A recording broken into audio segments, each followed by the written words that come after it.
Hi, I'm Helen. And I'm Sarah. And this is the Squiggly Careers podcast, a weekly show where we dive into the ups and downs of work and try to give you some ideas for action, some things to help you navigate all that knottiness that you might be experiencing in your squiggly career. And we're also always trying to help ourselves too, because even though I think we're about something like 370 episodes now in terms of our podcast, we still need lots of help. And this podcast is still a weekly way that we help each other with that. So it's always helpful to us, and we hope very much that it's useful for you too.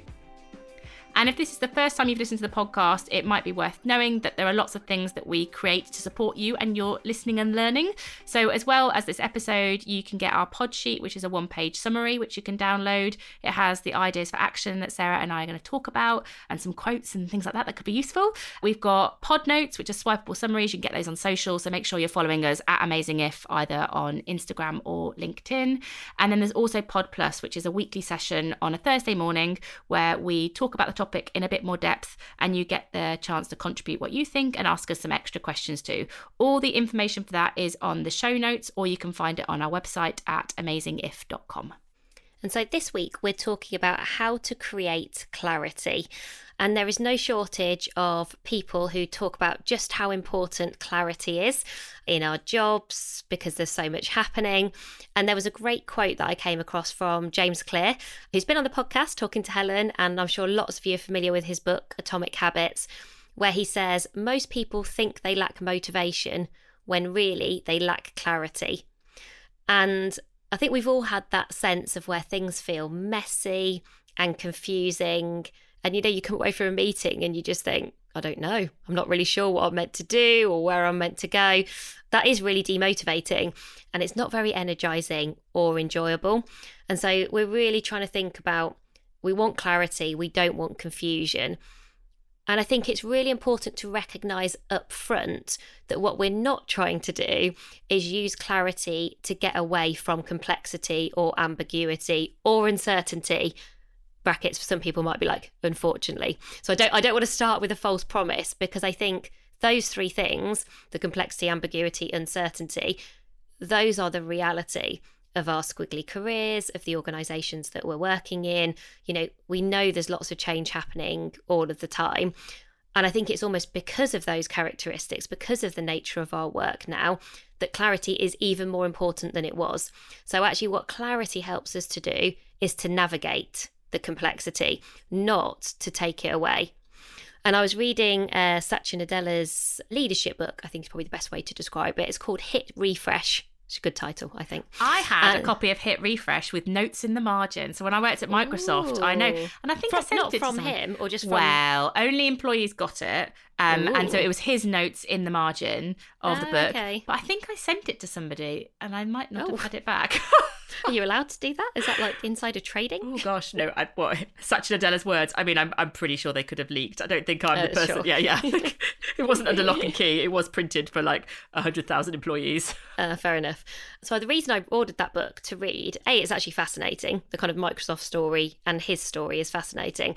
But he talks a lot about leadership traits, and his sort of number one is around clarity, and particularly where I think in Microsoft he describes, the reason it's called Hit Refresh was not a sort of starting from scratch, but a really quite big cultural change that he was trying to, inspire across lots of different people in lots of different places. Again and again, he came back to, well, if we don't have that clarity, it's really hard to achieve our objectives.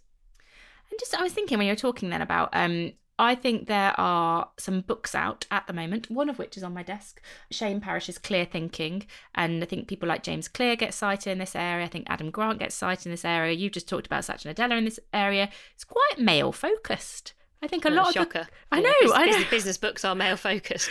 But a lot of that's not new news, is it? It's not like an anti-men's say. But I think a lot of the thought contributors to creating clarity are, at the moment at least, men. And it just makes me think, I wonder whether that skews the advice or insights that we get. So we'll try to be unskewed, because we're definitely reviewing some of their work and contributing some of our own ideas to create clarity too in this episode. But yeah, a thought to ponder on whether there is a sort of the gender bias in where we're getting this information from at the moment in terms of how to create clarity affects the actions that are shared.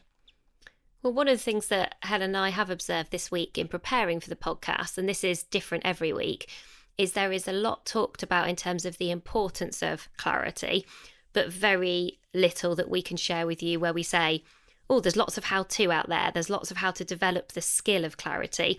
So certainly if you're listening and you've come across something brilliant, please share it with us. Helen and Sarah at squigglycareers.com. So actually a lot of what we're going to talk about today, our ideas, and a mixture of also things that we have observed from people who we think do this really well. I think we do have a bit of an advantage today that this is one of Helen's super skills. We came to that conclusion as we were preparing for this. I was like, actually, this is one of the things that you're brilliant at. This is why we've got some really good ideas here. So we have that advantage of Helen being incredible at this. And I think we both worked with and for some people where we think they've done a good job of this too. So borrowed a bit of their brilliance and come up with our ideas. But there's not as many resources to point you to today. So one of the things that might be useful to reflect on first in your own work and experience is what clarity is currently missing. That might be things like objectives and goals. It could be in people's roles and responsibilities, or you might be picking up a lack of clarity in the processes in terms of how the team is operating. So good to sort of spot where the problem might be starting.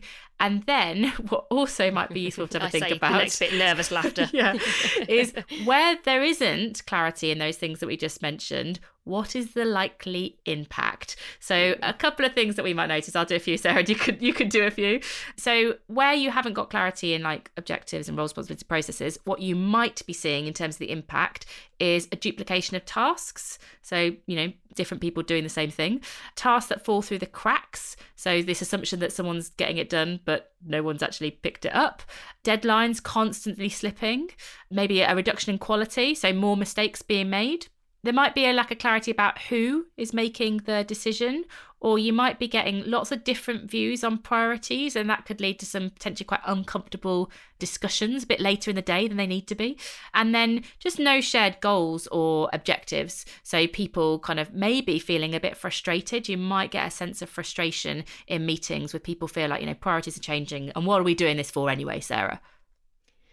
And it's interesting because I think, the reason we were sort of slightly nervously laughing to ourselves is over the last couple of weeks, I think at least 50% of those things we have seen in our company.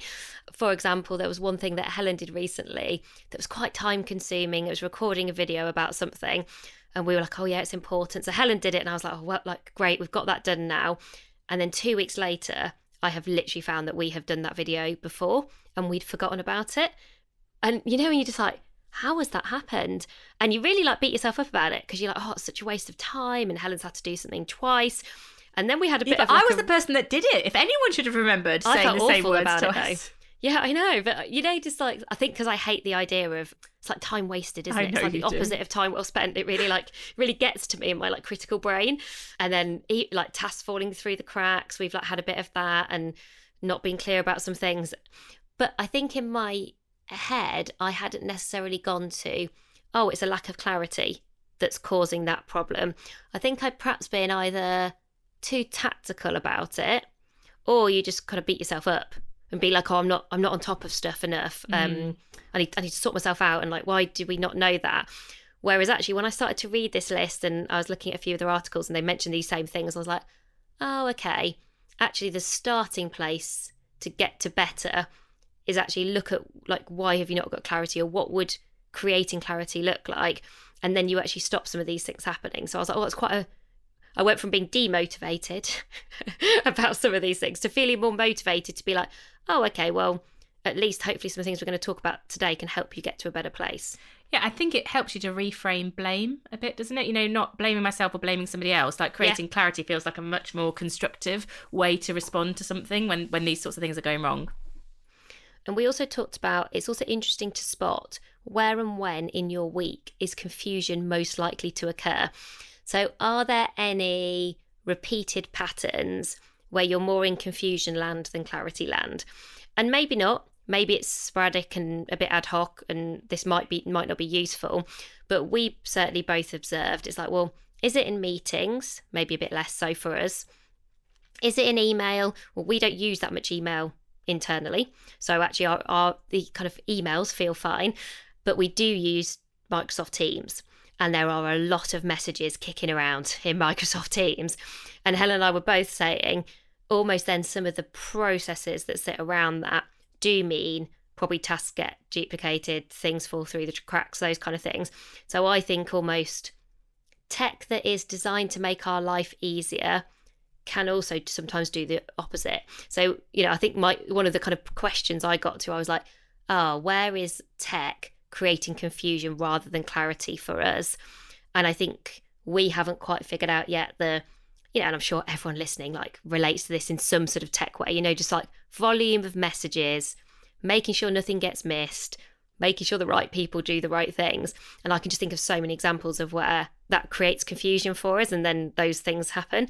And I think the point is sort of not to blame the tech either. I think it's really easy to blame the tech because we all love to do it. And it's sort of faceless, isn't it? It's just like, I'm just going to blame the Teams channels. And like, okay, well, that doesn't really move you forward. But also it might be different for you. I can think back to other organisations where meetings weren't always super clear. There might have been meetings where maybe you didn't say anything because you thought, well, maybe everyone else is really clear. And then you realise afterwards, no one's actually done anything. There's meetings and then you come back together and you like talk about and you're like, we're either having the same conversation again or nothing has moved forward. I remember those days quite well. So the question maybe to reflect on, and we've got a couple of these, but I think, what are your confusion creators? And I think it could be places like Teams for us. It could be processes, like that never works. It could even be people. I think some people are like confusion creators because they just go round and round in circles and they never get to the point, and then they contradict themselves. So we'll come up with some solutions for you. But I think, where and what are your confusion creators is a useful thing for you to be aware of. And maybe some other prompts just so that you can really spot where this might be causing some problems or slowing you down. What doesn't make sense at the moment? Or maybe what's feeling a little bit muddled? Or where do we repeatedly leave conversations sort of more confused than we started them? I think any of those things might help you to spot where sort of confusion is leaking into your work and where we might want to help you to create a bit more clarity. I'm now distracted by thinking, do I create confusion? I think sometimes. I mean, it wasn't passive aggressive feedback that I was trying to give you in the middle of a podcast. I was just thinking, there are times where I think my personality might prompt confusion rather than clarity. Well, it might be useful for you to get some clarity feedback, which we'll talk about. We're going to talk about that. So we're going to split the second part of the podcast into two areas. We're going to talk about creating clarity, some techniques that we just think are helpful for all of us to practice and to use, and then some creating clarity tactics. So smaller, really specific actions that, again, you might want to try out. So the first technique that is useful is mirroring. This is where you are effectively playing back what someone has said. And you can do this in a few different ways. So sometimes I will mirror often it's in one-to-ones or in coaching sessions. I often use this technique. I'll be listening to somebody and then I'll be catching how many times they say the same word. So I'm literally picking out a word. It might be Sarah might say, focus 10 times in like a 10-minute conversation. And I'll probably just say, just before we go on, it's worth noting that you said focus 10 times in the last 10 minutes. Is that something you want to talk about? And so I'm literally just obviously. There's some more feedback for you, no. But so sometimes you might sort of mirror because you're holding a mirror up to words that people realise they haven't said. Sometimes it's statements. Sometimes I'll listen to something that someone's saying and there's either like a particularly emotive or assumptive statement that someone's making, and I'm thinking, or it's just something I can't really, when you're listening, it almost jars. When I'm listening to someone say something, I'm like, ooh, that's an interesting little statement. And I might then just say, look, before we go on, there was one thing that you said that I just want to play back to you because I'd just like to hear a bit more about what you think. And I'll literally play back that statement. So mirroring does not have to be, oh, Sarah, let me tell you everything you said in the last minute. That's kind of hard for you to write down. And I think, you're probably not listening in the right way if that's what you're trying to do. It's the particular statements that stick out, and I think words that people have said more than once that are really useful to play back to create clarity. And I do think this works in a team or a group environment as well. Funnily enough, I think I would be more likely to use this in a meeting. So I might say, one of the things I've heard pretty much everyone say today is relentless, or whatever it might be. So I'm sensing that, there's a feeling of overwhelm or something like that. So I think it's also interesting to see consistency with mirroring, when you've got multiple people in a group or in a meeting. So I think it can work both one-to-one and in a meeting as well.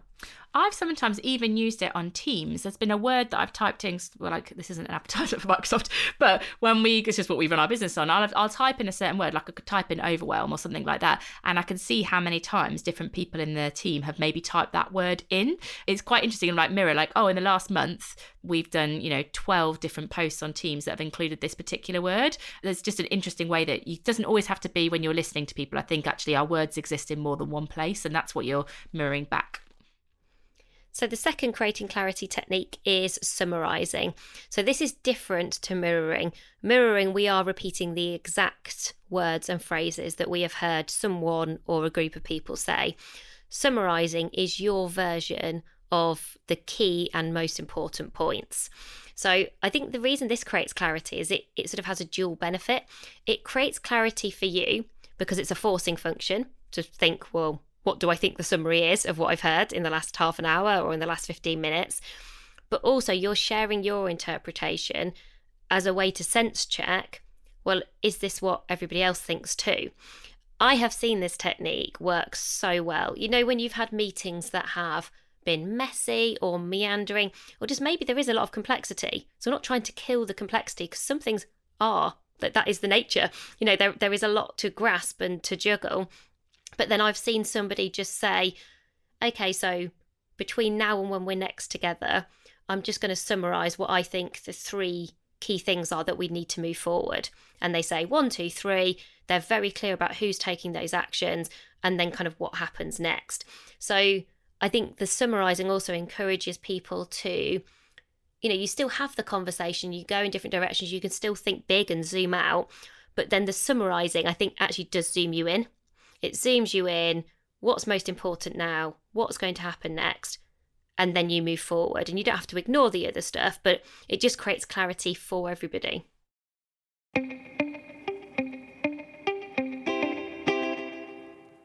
So the third technique is to use clarifying questions. So these are about asking questions to specifically make sure that something is clear. Sarah and I were doing this earlier, actually. We were having a meeting about some progress we're trying to make on a couple of projects, and we were having to be very, very specific about, well, who is doing what and when are we doing it and what happens next. And those are the types of questions we're talking about when you're trying to clarify. It might sound like, what's the first action that everyone's going to take? What's your most important priority over the next week? Who needs to do what first? It's those types of questions. And I think sometimes these types of clarifying questions, they can feel a bit confronting. So, because it can feel maybe even like a bit You asked micro. me one earlier. did When I? we were talking about those projects, you were like, well, where is that saved? And I was like, oh, gosh. And I was like, it's funny, isn't it? Because you're like, that is quite confronting. Because I was thinking, well, I hope it's in the shared drive, but now I'm not sure. But it's a very important clarifying question, because if it's not there, and then you, whenever it is, get to doing your contribution to that piece of work, and then I'm not around, I then become a bottleneck. Mm. And so I think you have to be kind of quite ready for, you're not trying to, you weren't trying to blame me there, but you were just going, yeah, but is it there? Because if it's not, it creates confusion rather than clarity. And these aren't the only types of questions that you can ask in a working week. I think if all you are asking was clarifying questions, you're sort of, we were thinking these types of questions, they can feel quite reductive, it's sort of like, what's the answer? Whereas, we've done a podcast episode before on questioning, and sometimes you want more expansive questions, what if we did this, sort of larger questions. But these ones are designed to be detailed in terms of their answer and specific. So you might want to frame them. I might say with Sarah, okay, just a few questions to clarify. So I've kind of framed that these are now the types of questions that I'm asking, so it doesn't feel too confrontational, but they are really, really important to reduce confusion. Well, I think one of the reasons our conversation went well is we both had acknowledged at the start of that conversation, right, there's a lot to get sorted and there's quite a lot of time pressure in the next 10 days. So I think we were very much in the mindset of, I don't think we were confused. I don't think we'd quite tipped to confusion, but there was a fair bit of complexity, and we were sort of going, well, to get some clarity in the midst of all of this, we need to do the clarifying questions. And so again, I do think like just signalling, there's a lot for us to think about here. So let's just clarify exactly where we're going now or what to do next. I think just helps to reassure people that you're not doing it to be pedantic or to be overly reductive or to ignore the complexity. usually you're just doing it in the spirit of both progress, but also I think shared progress.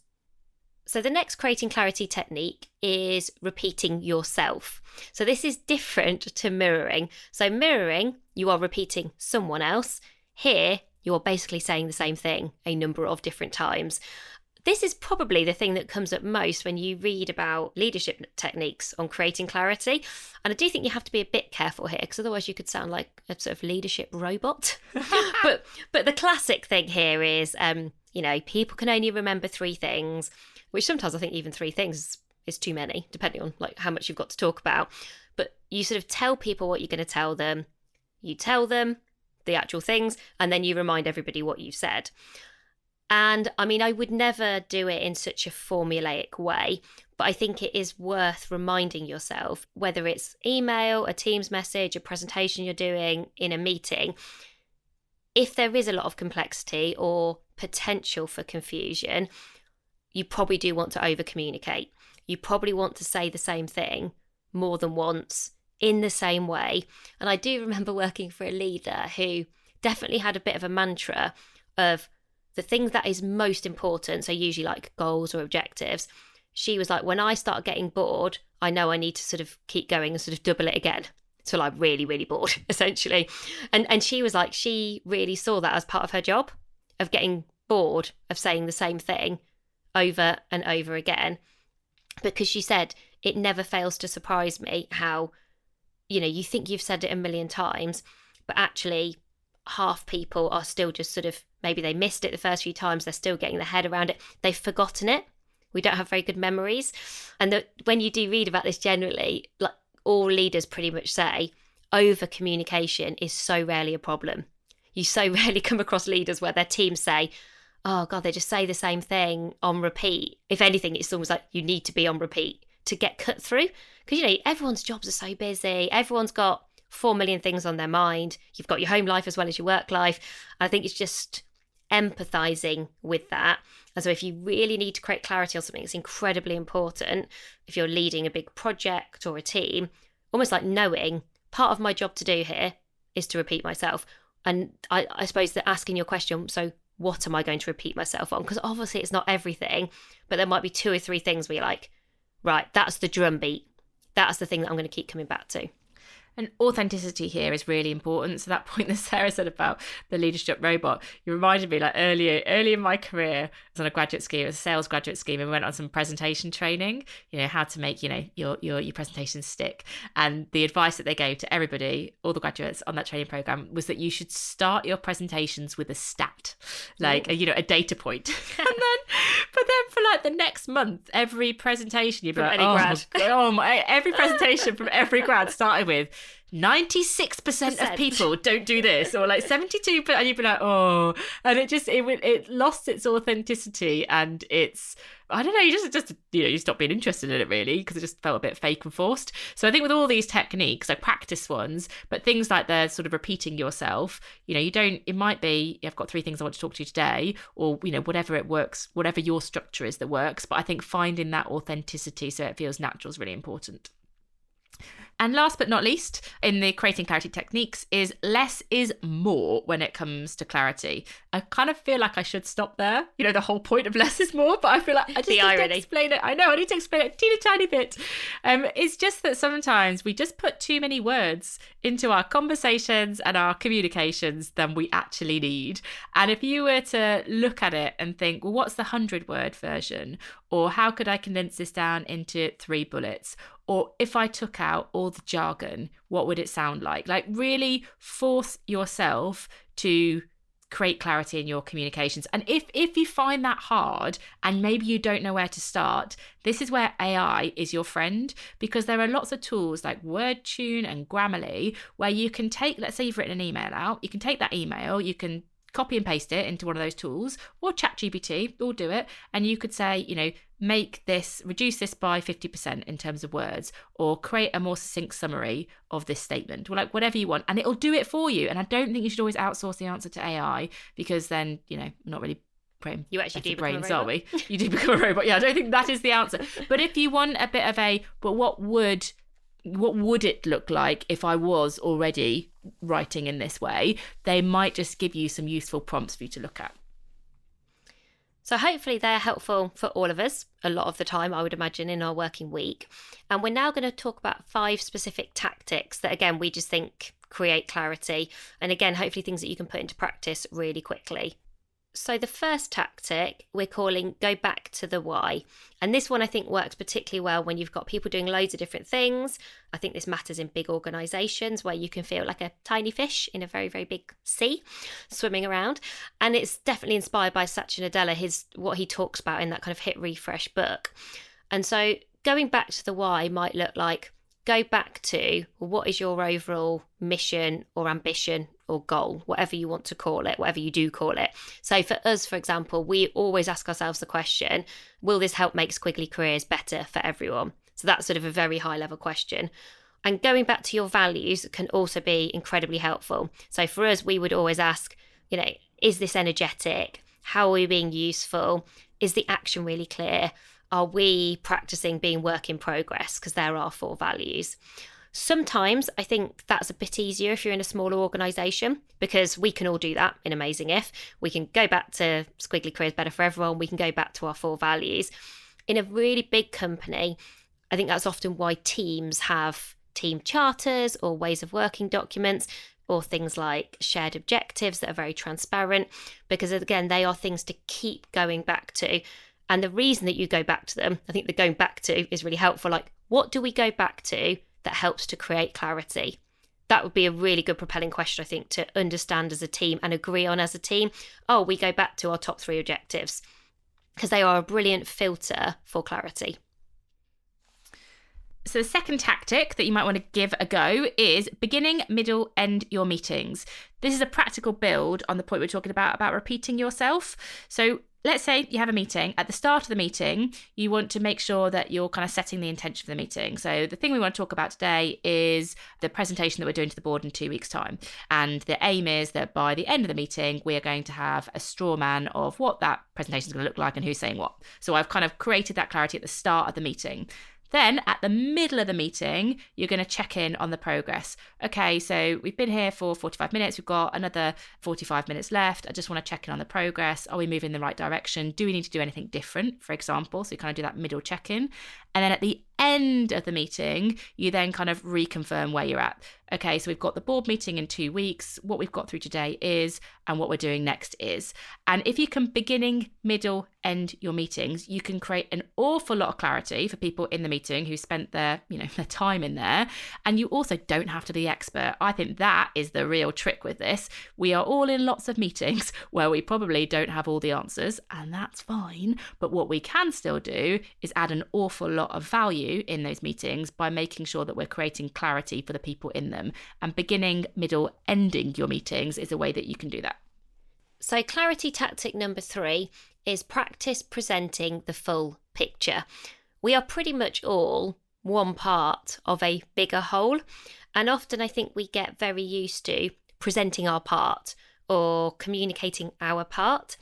If we have to sort of see the whole or see something bigger than ourselves, you have to make sure you really understand and you can make sense of it to be able to communicate it to other people.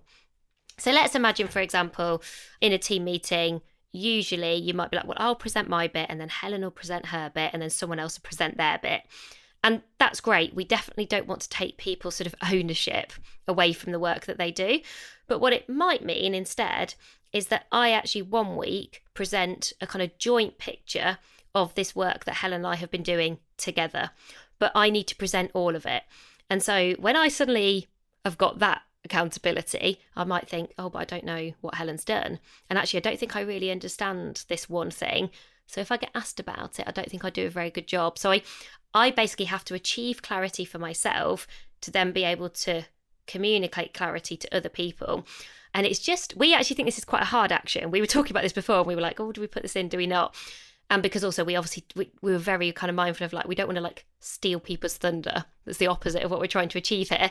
But I think if occasionally you create that discipline of going, well, I'm going to talk about something that I'm maybe not in, day out, I think it just helps to stretch that skill of creating clarity. And knowing, to Helen's previous point, you don't have to be the expert to be able to do this successfully. It was at this point we realised that Helen is very, very good at this, and that's probably why she's incredibly successful in what she does in her career. So that was our conclusion of this point. Sarah's very complimentary to me in this podcast. But I was thinking about another way. So you could present a colleague's like project or progress, and they could do the same for you. So you've got to dive pretty deep into their world to be able to do that. Or if that feels a bit uncomfortable, you know what Sarah's saying, does that feel like I'm taking credit for their work? I think an alternative thing you could do, and this would have worked well for me when I was working in a big company, is you could go and spend time in another department's meeting. Like go and sit. So I was in marketing, for example, in Microsoft. I could have gone and sat in a meeting in sales, or I could have gone and sat in a meeting in like the partnership division or whatever. And then I could have listened and learned quite a lot. And then I could have played that back to my team. So I'm still kind of creating clarity, because what I'm doing is I'm saying, this is what they're working on. These are their priorities. These are the problems that they're struggling with at the moment. And just that act of creating clarity in a world that you're not that close to, I think is a really good way that you can stretch the strength. Because if all you're ever doing is talking about work that you already know about, how hard are you really trying to develop this skill? Whereas if you go into a work you're not that familiar with, then as Sarah said, you've got to listen, you've got to learn, you've got to interpret it, and then you've got to share it with other people. And that is stretching the strength in a more sophisticated way. And do you know what I realised when we were talking about this, and I was reflecting on this as an idea for action? I actually missed the opportunity to do that this morning. So we were having our usual start of the week team meeting, and you and I were dividing up some stuff we need to talk to everybody about. And we both talked about the thing that we were probably most confident about, or certainly I did. And I nearly said to you at the time, I was like, oh no, maybe I should talk about the other thing, because that's perhaps typically not what I would talk about. And I would have had to make sure I was really clear to have been able to do that. So even like noticing, I was like, okay, well, that's a good one for next time, because it won't be the only time we ever talk about that. So just spot those moments where you're like, I could have done that, but I sort of went back into what I'm very used to doing. Our fourth is inspired by a meeting that I was in last week. It's Clarity Copilot. So I was in a meeting last week, and again, we were presenting on Teams. And when I was presenting, they had enabled Microsoft Teams Copilot functionality, which basically, like as I was speaking, was summarizing what I was saying, but quite a bit more succinctly than I think I was saying it. Because I was talking for like 45 minutes, and there was like a paragraph with a few bullet points, and I was like, yeah, that's pretty much that's sort of that. And this is Copilot functionality, which we've actually not enabled in our company yet, but I kind of saw it in action in that particular meeting. And what Sarah and I was thinking was, for a start, turn that on. It might help you in a meeting to create some clarity for everybody, because that conversation gets summarized very succinctly. But also, if you haven't got the tech, like we've not got it at the moment, you can sort of replicate that Clarity Copilot functionality for each other. Like Sarah could be my Clarity Copilot. She could spot, where I'm talking, where I might be better creating clarity, or where I'm creating confusion, and feed that back to me. And I've actually asked the team for this. So I went to our team this morning and I asked some sort of Clarity Copilot questions. About the questions I asked them was, when do you think I best create clarity? And then I asked them another question, when do you think my actions create confusion? And the feedback that I got was quite consistent. So basically, I create clarity when I'm good at summarizing what needs to be done, when it needs to be done. And then I create confusion when I'm rushing. So if I'm trying to rush, then often I don't give people the why behind the work. As Sarah said at the start, giving people that why is really important. And it seems to me, from the feedback that I got to my team, that I don't always do that because I'm rushing straight into the what. But that's a really good way that my team have sort of been my Clarity Co-pilots, because I've gone and asked them for that feedback. And what was interesting, because we did that as a bit of a test pre-podcast, you got very fast feedback. And that's usually a sign that it's an easy question to answer. And I think that's a sign of a good feedback question. So someone isn't having to go like, I don't know how to answer that, or I'm struggling to come up with examples. They responded really quickly, and you could spot it in yourself very fast. And you were like, right, okay, well, I've got something I can do something with now. And then our final clarity tactic, which I think is my favourite, probably because it's the one that I use the most, is using visuals to create clarity. And visuals don't have to mean drawings. They might be sketches. They might be any kind of prototype. And it's inspired a bit by a quote that we've used before from IDEO, which is, if a picture is worth 1,000 words, then a prototype is worth 1,000 meetings. And sometimes if you're going around in circles, I think if you're going around in circles, you're like, oh, we're going around in confusing circles, essentially. That's sort of the opposite of creating clarity, because you just feel like you're sort of stuck in a spiral. Often just trying to think about, well, what could we do quickly? If you're trying to create a website, for example, you use something called scamps, which is basically people just drawing on a bit of plain paper what might be on each web page. And it sounds like very fancy, but it's not really. You go, oh, we want some text here, and we'd like a nice picture here and a diagram here. And I just think we could probably do that more than we appreciate. And a few times where I've not done this, I've definitely sometimes created confusion because I have got something in my head and I haven't got it out of my head, or maybe my words haven't been super clear. Whereas if I'd actually just sent a quick sketch or even a diagram of something, we probably could have moved forward fast, or someone would have spotted, oh, okay, I'd imagine something slightly different. And it is amazing how rubbish these visuals can be. Like, I could show you some examples that I have sent to people like our designer where, I literally have to put an apology before them because I'm like, I'm very sorry about this, but here's an image. And you're like, is it even an image? Could we even use that as a description? But what's funny is she sort of gets it really fast. She's like, oh, okay, yeah, I understand what you mean by this thing balanced on this thing over here. Whereas if I had tried to describe it, I could have definitely created confusion and a lot more work, which is sort of not helpful for anyone. So it doesn't always have to be a drawing. It could be a prototype.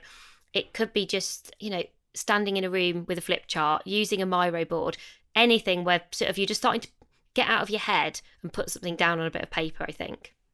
Yeah, and you've got like even on a slide, like you don't have to do the perfect slide, but you could be like, oh, it's something a bit like this. I think the trick here, and if you have an idea of what you think something could look like in your head, like if I'm saying to Sarah, oh, I think the way that we should run the team meeting is a bit like this. Like if you in your head, you're like, I already have an idea of what I want to look like. I think it's getting that out of your head into some format as quick as you can. Like sometimes I don't have an idea what I want to look like. I might talk to the team and be like, oh, I think we should do something a bit like this, but I can't visualize it. I can't see it. I haven't got the answers yet. If your brain has already gone forward from that point and started to almost create a mental sketch of what that could be, I think it's worth getting that sketch into reality in some way. And you're not trying to constrain someone else's creativity. You're just trying to give them a starting place, because otherwise they're trying to start from scratch and you've already got halfway there in your head. And I think that's the bit we're trying to help people with. So just to go back, our creating clarity techniques are mirroring, summarising, clarifying questions, repeating yourself, and less is more. And our creating clarity tactics are go back to the why, beginning, middle, end your meetings, practice presenting the full picture, clarity co-pilot, and visuals and prototypes. And we will summarise all of those techniques and tactics in the pod sheets. We know we've covered quite a lot today, but we hope there's quite a lot of practical stuff that you can take away and try out too. And that pod sheet might make it a little bit easier for you. So that's everything for this week. Thank you to everybody who continues to rate, review, subscribe and share. We read them all. It makes a really big difference to our week. So if you ever fancy doing us a 5-minute favour, any of those things make a massive difference to us and our ability to continue to grow all things Squiggly Careers. But that's everything for this week. Thank you so much for listening, and we'll be back with you again soon. Bye for now. Bye everyone.